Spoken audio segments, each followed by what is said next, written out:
Hi YouTube, my name is Jack, and today we are going to talk about, well, we're going to talk about the triple goddess. Really, we're going to talk about the fivefold goddess, but we have to go through the triple goddess in order to get there. So, for starters, if you have spent any time in paganism at all, you have probably encountered the concept of the triple goddess, the three-in-one goddess, with the aspects of Maiden, Mother, and Crone. Often you'll see that triple moon symbol as the symbol that's associated with the triple goddess. The full moon that's flanked by crescents on either side. Depending on who and what you're reading, you may encounter the idea that the faces of the triple goddess are associated with the stages of life as understood through the lens of menstruation. So the maiden goddess is the goddess prior to menarche, the mother goddess is the goddess who menstruates, and the crone is the goddess post-menopause. That's a simplification. Like, when you start menstruating in puberty, you don't immediately jump from being a maiden to a mother. The concept of maidenhood itself is extremely patriarchal. Concept of being a crone is extremely patriarchal. Like, there are lots of criticisms of the triple goddess. There are some people who really identify very strongly with the concept of the triple goddess, for whom the triple goddess is really deeply meaningful and a really important part of how they connect to the goddess, or how they connect to femininity and womanhood in general. And that's absolutely on the table for people who connect to the goddess in that way, right? I am not in any way trying to say that the triple goddess is not allowed or is off limits, right? If the triple goddess is a meaningful way for you to understand and connect to the goddess, by all means go for it. But there are a lot of people who struggle with the triple goddess paradigm, who find it very kind of biologically essentialist, which can be alienating not only for trans and gender non-conforming people, but also just for people whose lives don't meet the very strict, rigid understanding of what womanhood looks like, right? Like cis women who never become mothers, or who get a hysterectomy for medical reasons and all of a sudden are being classified as a crone because they don't menstruate anymore. Like, there are all sorts of reasons that people might not connect with the triple goddess. And if you've read my book, Queen of All Witcheries, or if you've just dug into pagan history, you are probably aware that the concept of the triple goddess comes from this book. This is The White Goddess by Robert Graves. It is such an important and influential book in the development of the modern pagan revival, and also I hate it. Flames. Flames on the side of my face. This book is horrible. This book is so bad. I do a workshop, sometimes I do a talk called I Read the White Goddess So You Don't Have to. And my copy is just filled with underlines and marginalia and places where I'm going, what the fuck is this man talking about? I am convinced that there was a great deal of cocaine involved in the writing of this book. It's a mess. This book is an absolute mess. It's the most painful reading experience I've ever had. And I did a PhD in 18th century German philosophy.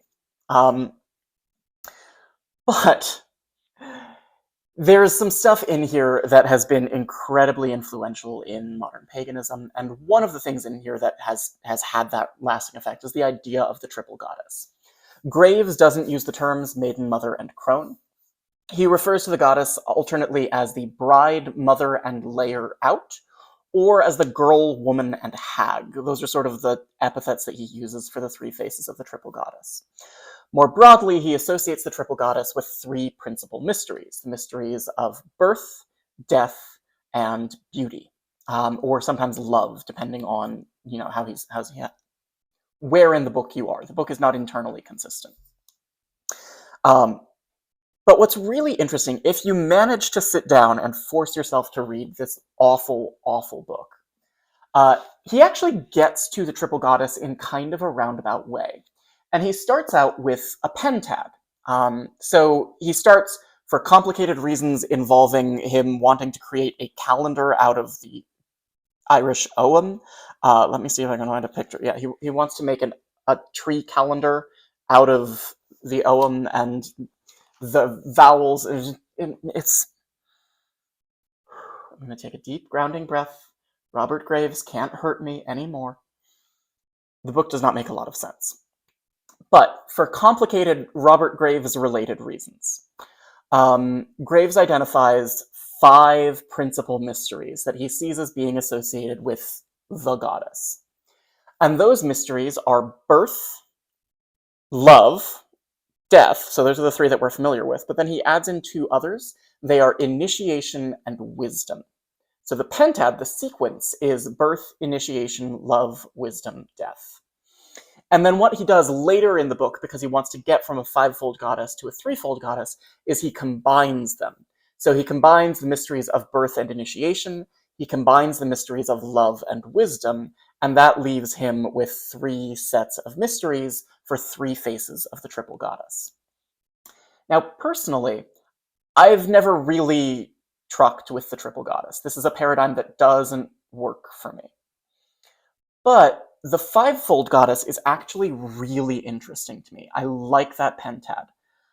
Partly because 5 is a super magical number, as 3 is, to be fair. But 5 is a super magical number. I'm Wiccan, we do all kinds of stuff with pentagrams. I like when there's 5 of something. It makes my brain go, woo!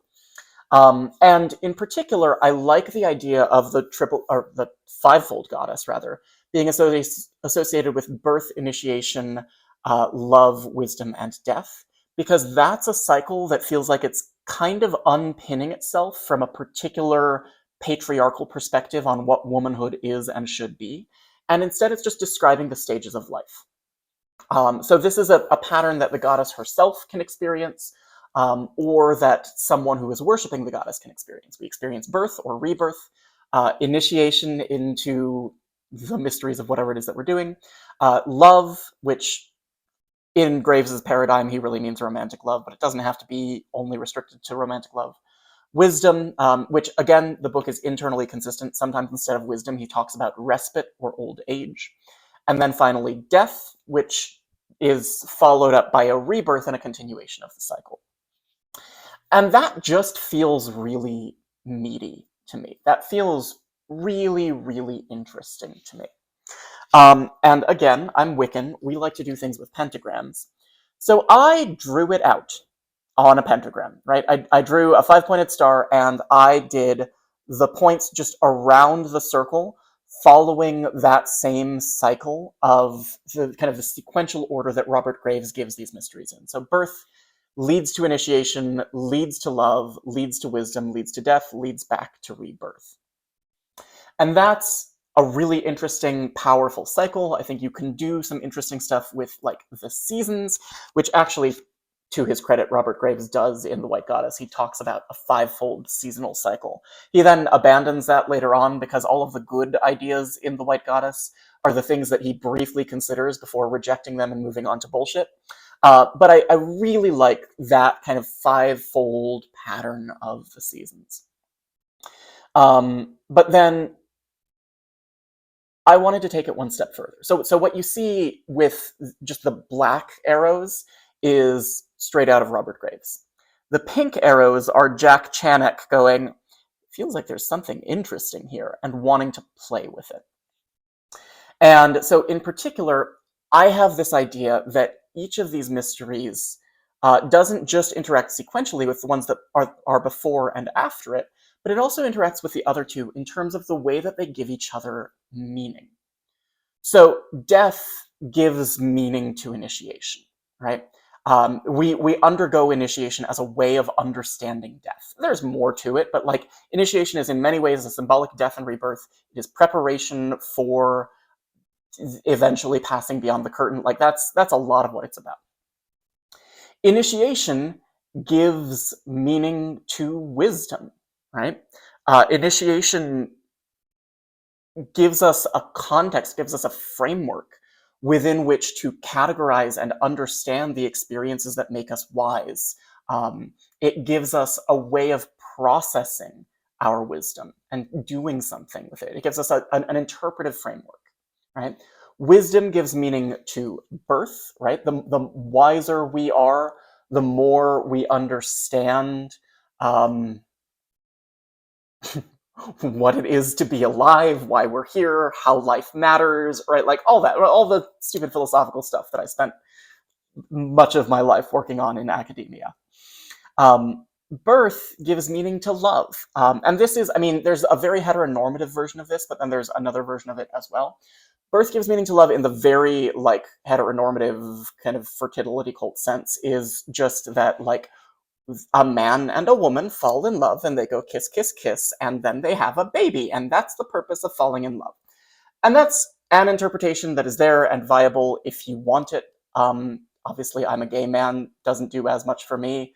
But I think there's another sense in which if we're thinking about this as a cycle, and if we're thinking about birth not just as birth, but as rebirth, there's an idea that you encounter sometimes in occult circles that we are born again with the people that we have loved so that we can love them again. And that there's this intimate connection between rebirth and love, in that, like, the reason that you love people is so that you can find them again in the next life. And that's a very Wiccan concept.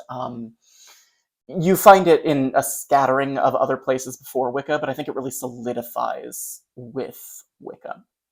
And then completing the cycle, coming all the way back, love gives meaning to death, right? Death is this big, scary, unknown thing. It's a mystery. It's painful. We don't know what's waiting for us on the other side of the veil.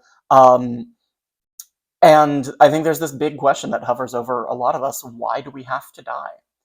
And an answer that people give, not saying it's the best answer, not saying it's a good answer, but an answer that people give is that there is this connection between love and death. That part of what it is to love someone is to be aware of the fact that you're going to lose them one day. And that the connection that you have is temporary, is fleeting. Love is intimately bound up with grief and the loss that comes with death, and that the experience of love kind of gets us through death. It provides meaning to what would otherwise be this kind of horrible, shocking, tragic thing. But if we are able to love, if we are able to form meaningful connections with other people while we're here, then death becomes less scary. Because we love them, we know that we're going to have to let go of them, we know that they're going to have to let go of us, but the love that we have while we are in this mortal coil makes it worth the time that we spend here, even if we have to leave eventually. So I really like this paradigm. I like the idea of a fivefold goddess, of a goddess who represents a cycle of life that works through mysteries that include things like birth and death, but also include things that aren't biological, that aren't pinned to a particular biological conception of womanhood and femininity. But in particular, I also really like this because I can draw out this pentacle and think about the connections between these mysteries a little bit more deeply. How does one give meaning to the other? And how does that create a whole other cycle that's kind of hidden within? So I really don't worship a triple goddess. It's not something I screw with. But I really, really like this fivefold goddess. And it's a way of relating to the goddess that I have found surprisingly deep and meaningful and impactful. So I just wanted to share that today. Fun challenge for anyone here. If you're thinking about the goddess, if you're thinking about like a fivefold goddess paradigm in this way, are there figures from world mythology that you would assign to each of these five mysteries, right? Like if you looked into the Greek pantheon and you wanted to pick 5 goddesses that you could worship kind of collectively as faces of this fivefold goddess, who would you choose and why? There's a question for the comments section. I'm going to wrap this up because I have to go get my towels out of the laundry and then catch a plane. I'm flying to California for the week. Thank you so much for watching. I'll catch you soon. Bye.